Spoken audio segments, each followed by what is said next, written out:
A special thank you to each of our subscribers who make this channel possible. Here's today's story.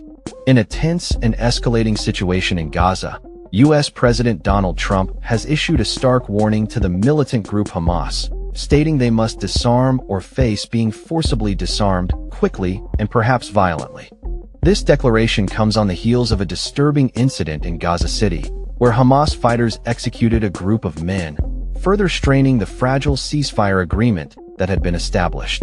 The situation has grown increasingly dire, as Israel has accused Hamas of violating the ceasefire by failing to return the remains of all deceased hostages. A verified video of the incident has surfaced, leading Israel to vow a reduction in the number of aid trucks allowed into Gaza, as well as the closure of the checkpoint from Egypt. This decision follows Hamas's return of only 4 bodies on Monday, with additional reports indicating they handed over another 4 to the Red Cross late Tuesday night. In a press conference at the White House, Trump conveyed his frustrations with Hamas, claiming they had assured him they would disarm. They're going to disarm because they said they were going to disarm, and if they don't disarm, we will disarm them, he stated emphatically, insisting that they are aware he is not playing games. When pressed for specifics on how this disarmament would occur, Trump remained vague, asserting, "I don't have to explain that to you," but later added that it would happen swiftly and potentially with violence.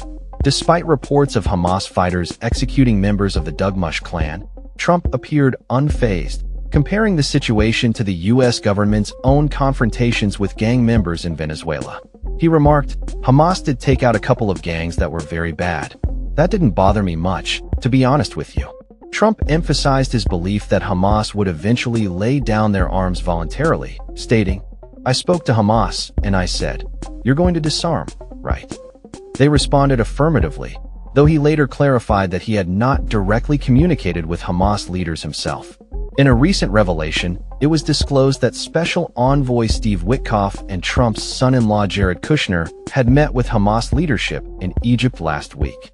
Trump also urged Hamas to expedite the return of the remaining dead hostages, estimated to be around 20, while suggesting that Hamas may not possess all the remains as previously claimed. "They misrepresented because we were told they had 24 bodies of dead hostages," Trump noted, expressing skepticism about the group's honesty.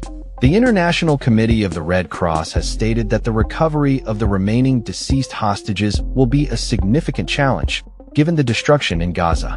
On Wednesday, the Israeli Defense Forces reported that 4 coffins of deceased hostages had been transferred to the Red Cross and were being transported to IDF forces in Gaza. The IDF has reiterated that Hamas is obligated to adhere to the ceasefire agreement and take necessary steps to return all hostages.